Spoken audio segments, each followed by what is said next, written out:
Bem, dando prosseguimento, vamos agora na questão 129. É uma questão que traz o tema das origens aí da black music, né? Trazendo a origem do funk, do hip hop, ou como isso começou nos anos 70, os bailes que eram realizados nas periferias, por influência da black music americana, e depois o quanto isso foi incorporado aí pelas indústrias fonográficas. E tem um texto, e esse texto também tem, aborda o fato de que em cidades como o Rio e São Paulo começou a se formar esses grupos aí que valorizavam a black music e o quanto isso é importante para a valorização da cultura negra. Estou trazendo essas informações do texto porque elas são aí definitivas para as respostas das alternativas, né?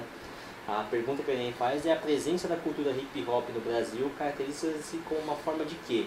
De lazer?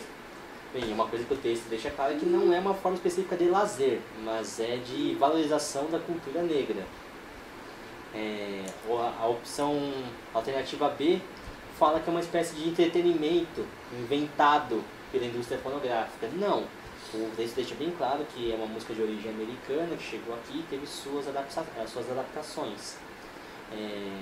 A resposta que seria a resposta ideal seria a resposta D, que fala da afirmação da identidade dos jovens que a praticam, ou seja, aquilo que está exposto no texto como um estilo que busca a valorização da cultura negra. Ou seja, não é só uma imitação da black music americana, mas foi uma música que, chegando aqui, sendo incorporada nas periferias, ganhou sua identidade.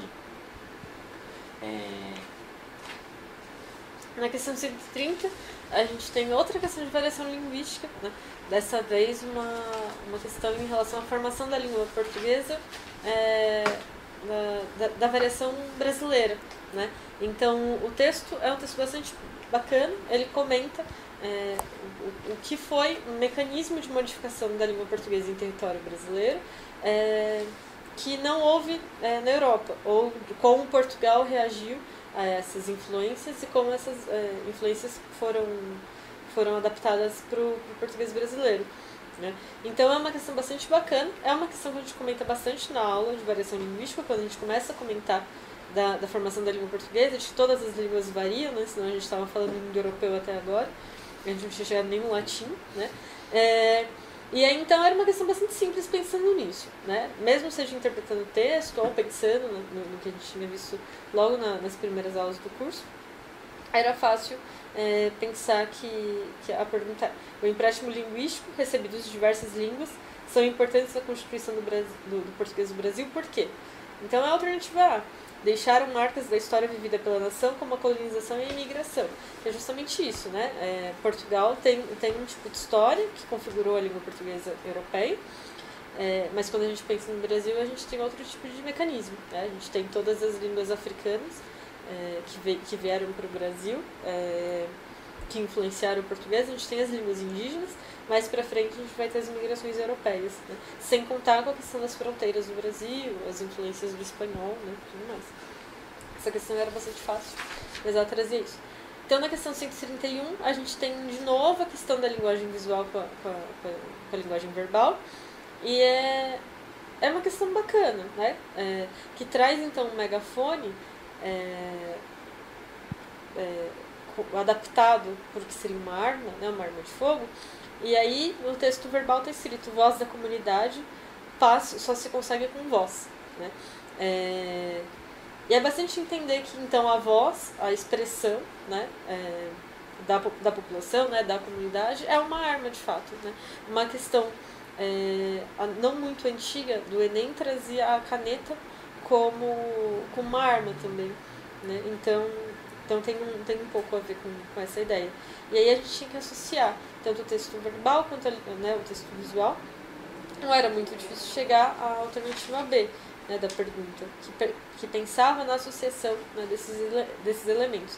A alternativa B, associação entre uma arma de fogo e um megafone, né? A gente entende que a propaganda ela defende essa ideia.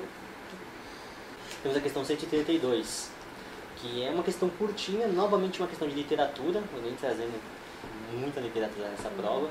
É um trechinho bem pequenininho do livro Grande Sertão Veredas, do Guimarães Rosa, em que ele traz um trechinho que diz: o correr da vida embrulha tudo, a vida é assim, esquenta, esfria, aperta e daí afrouxa, sossega e depois desinquieta, o que ela quer da gente é coragem.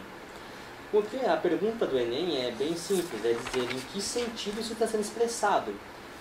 Então, por exemplo, o Enem propõe uma das alternativas, isso está sendo proposto em forma de diário, por trazer lembranças pessoais? Não, esse texto que eu acabei de ler, que vocês podem reler, não traz nenhuma marca de diário. É uma fábula, por apresentar uma lição de moral? Também não, não é uma fábula, também não é uma notícia, como está na alternativa C, a resposta seria D. É um aforismo, por expor uma máxima em poucas palavras, ou em termos mais claros, isso aqui está com uma ideia de provérbio, ou seja, a resposta D. A resposta E também indicava a crônica, que também não tem esse sentido. Então, mais uma questão de literatura que pedia dos alunos um certo conhecimento também de algumas marcas do livro. Na questão seguinte, a 133, nós temos um texto extremamente longo, aqui da Lia Luft, em que ela discute algumas questões da relação dela com a escrita, entre a escrita literária e a escrita jornalística. Mas o ponto principal, acho que, do texto não seria o texto que ela diz em si, mas é os pronomes que aparecem aqui, os vários usos deíticos e anafóricos dos pronomes. O Enem, inclusive, destaca, deixa em negrito o pronome nisso, isso, alguns, assim e essa. E a pergunta que o Enem faz é: os textos fazem uso constante de recursos que permitem a articulação entre suas partes. Quanto à construção do fragmento, aí ele começa a perguntar: o nisso que aparece no texto tem essa função? Então ele pergunta: o nisso introduz o fragmento botar a cara na janela em crônica de jornal? Aí se você for lá no texto e fizer a leitura, há qualquer coisa de especial nisso, de botar a cara na janela em crônica de jornal. Ou seja, a resposta de imediato você encontra que é a A. As outras alternativas eram uma questão bem complexa, que exigia que o aluno conhecesse essa questão de recuperação de um pronome, ou de uma marca pronominal, ou de um apontamento que ele faz no texto. Inclusive na alternativa B, lá ele fala: o assim é uma paráfrase. Não, a paráfrase nem aparece. Um assim, aliás, uma marca de apontamento funcionando como paráfrase é quase impossível. Uma paráfrase é uma equivalência semântica. Você dizer um avião que voa e o avião voou não tem nada a ver com uma marca de indicação pronominal. Enfim, é uma questão que exigia um conhecimento gramatical do aluno mesmo em relação ao caráter deítico e anafórico de algumas expressões, ou seja, o caráter de apontamento ou de retomada de algumas marcas textuais. A resposta desse aqui seria a letra A. Okay?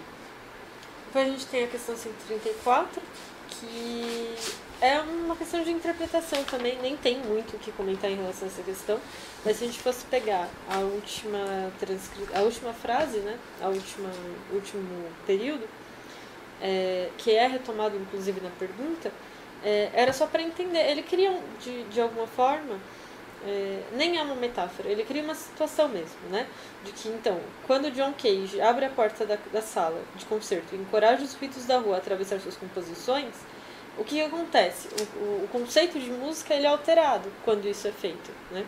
Então, e isso que é problematizado no texto, né? Então a gente tem essa ideia reforçada, né? E aí a gente precisa entender qual é essa ideia. Então a gente entende que a nova conceituação de música seria a alternativa D, né? A intenção do compositor de que os sons extras musicais sejam parte integrante da música. E aí que está a questão do texto. O que é música, então? Né? Se não é um som ordenado, se não é algo que foi pensado, né? Uma harmonia e tudo mais, mas de repente o som de um carro, né? De repente o som de alguém espirrando, né? Que não aconteceu durante a gravação. Exatamente. Então, essa seria a questão de 134. E na 135 é a última questão, antes de vocês irem para a maravilhosa prova de matemática. É uma questão bastante fácil, assim, bastante fácil mesmo, né? Para você terminar a prova de português com uma sensação positiva. Aí, então, a gente tem uma questão basicamente de interpretação, né? A gente tem uma pergunta, os falantes, nos textos que produzem, sejam orais ou escritos, posicionam-se frente a assuntos que geram consenso ou despertam polêmica. No texto, a autora.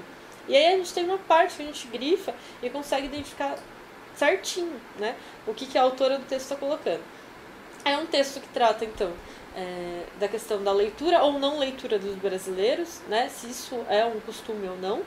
É senso comum dizer que o brasileiro não sabe ler, né? É senso comum comparar o número de livrarias que a gente tem no Brasil com o que existem em Buenos Aires, assim, aqueles comentários que a gente sempre ouve. E aí essa autora ela nega um pouco essa questão. E ela apresenta, o texto não chega a colocar, mas ela apresentaria algumas evidências de que é equivocado, né? Esse senso comum, essas colocações são equivocadas. E aí a alternativa D questiona a existência de uma crise da leitura com base nos dados de pesquisas acadêmicas. Ela cita exatamente isso, né? Mas, de um tempo para cá, pesquisas acadêmicas vêm dizendo que talvez não seja exatamente assim. Né? Então ela usa de uma pesquisa, ela usa de um dado, né? Para usar como argumento a ideia dela, que é contrária àquela que geralmente é colocada.